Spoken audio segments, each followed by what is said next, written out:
Let's take a look at the EIDL grant portal that's set to open today on the 17th of January and cover our latest $1,400 stimulus check news. So if you're like me, all day long, you've been checking in with the SBA to see if there's any updates whatsoever with the EIDL grant portal. Last night, I said I have some major concerns here because I hadn't received a single SBA email notice about the grant in the last several weeks, even though they send emails about literally everything. They send emails about seminars, Paycheck Protection Program, like 8 about the Paycheck Protection Program round 2, not a single one about the EIDL grant.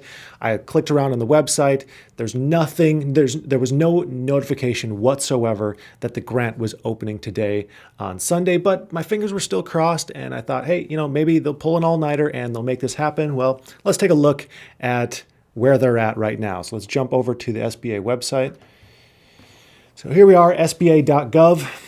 I've been checking this all day long just to see if there's any updates. So first off, if you remember the first time around, the EIDL grant came out and this top banner was basically apply for the EIDL grant. So you would expect if it was going to happen today or anytime soon, there would be some notification. So it's either called the EIDL grant or the EIDL advance. So if we do a little search on the page here and do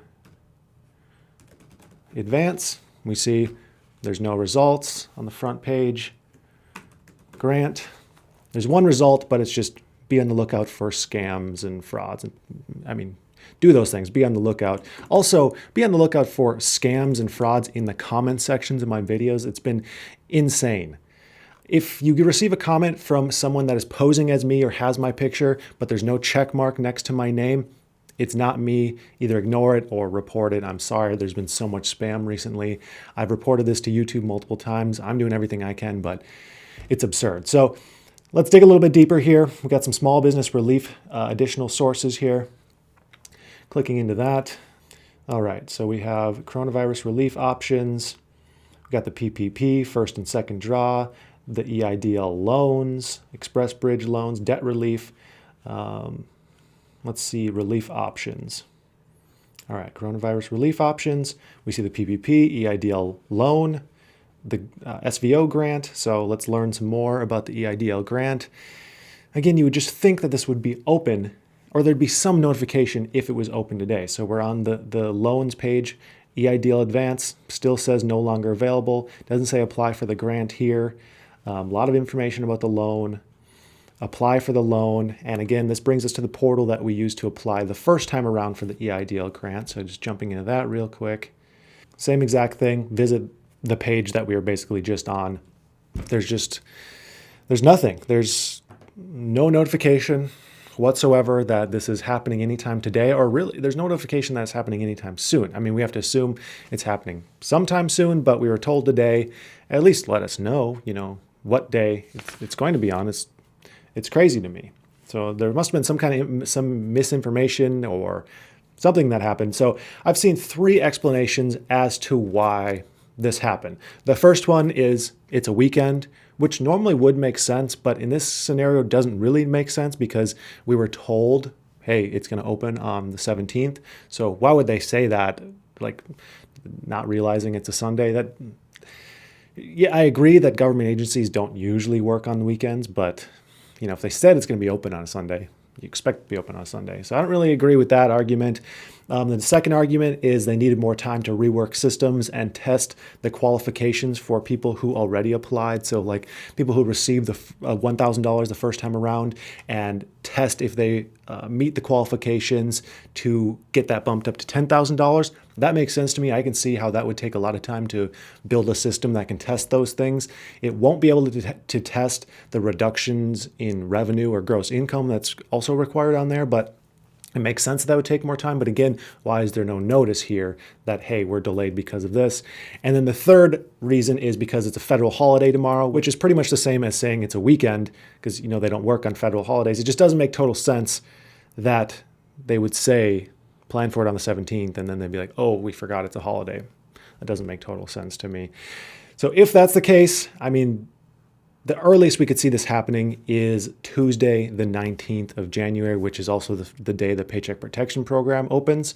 Oh, and a fourth reason, there's all sorts of administration changes going on at the SBA. And I think this definitely will cause some more delays as well with the Biden administration coming in. There's some top level people being changed out with the new administration. So obviously that can cause delays too. But again, where's the notification? One thing I can say is I am going live on Tuesday to do a Q&A. It's supposed to be on the Paycheck Protection Program, but it's with Bill Briggs from the SBA. He's the head of the Paycheck Protection Program at the SBA. Right now, with the administration changes, he's probably like number 1 or number 2 at all of the SBA. So obviously he's very knowledgeable about these kinds of things. Like I said, it's supposed to be on the PPP program, but I'm going to see if I can try and sneak in some EIDL questions just so we can get some peace of mind here. So make sure you're subscribed and you don't miss that event on Tuesday morning. Oh, and I also have to make one correction on a previous video I made explaining the EIDL grant qualifications. So I made a mistake in the timelines of the 30% loss requirement. The correct requirement is you compare an 8-week period sometime between March 2nd, 2020 and December 31st, 2021. Any 8-week period in there, you need just choose the 8-week period that you had the lowest income or lowest revenue, and note those numbers, and then you're going to compare that to any period between January 1st, 2019 and March 1st, 2020. So whatever your highest earning period is in that, note that down, and then you'll just divide the first number by the second number, and you want this below 0.07. I made a mistake on the dates there, and I apologize for that, but likely if you showed a 30% loss within the year, you will also show a 30% loss from last year to this year. And also I wanted to mention that there's some gray area in the stimulus bill regarding the low income area stipulation. It looks like there might be a section of funding for non-low income area businesses as well to receive the EIDL grant this time around. But I hesitate to even bring this up because it is far from clear in the stimulus bill. I'm just addressing it because I've seen a lot of people in the comments mention, hey, what about this? It's just not clear. I don't want to guarantee this. What we do know are the stipulations about low income areas, and we might see them say, hey, there's some funding available for non-low income areas as well. But again, I don't want to guarantee this. There's good arguments on both sides of this. It's unclear. And this is one of those items that we're just going to have to wait to be totally sure of once the EIDL grant portal opens. And again, this is another question that I'm going to try and ask Bill Briggs about in my live stream as well. So moving on to some stimulus check news, just to finish this off. It's appearing that Biden is planning to just hit the ground running with his stimulus bill and try and get this sucker passed basically as soon as he's in office. His inauguration is on Wednesday, the 20th, and he's basically saying we're going to try and get this thing done as soon as we can after the inauguration day. Nancy Pelosi, Speaker of the House, and soon-to-be Senate Majority Leader Chuck Schumer are saying that they've begun work on the stimulus bill to prepare it for a vote and some debate, and they're going to move towards getting this thing passed as soon as this week. I think that's, if we're being realistic, overly optimistic by a long shot. I see a few very obvious roadblocks in the way here. First off, the Senate is going to be extremely busy this week and next week. They're going to be spending a lot of time approving Biden's cabinet members. They may be in the middle of impeachment trials, and then we're expecting to add stimulus to the mix here.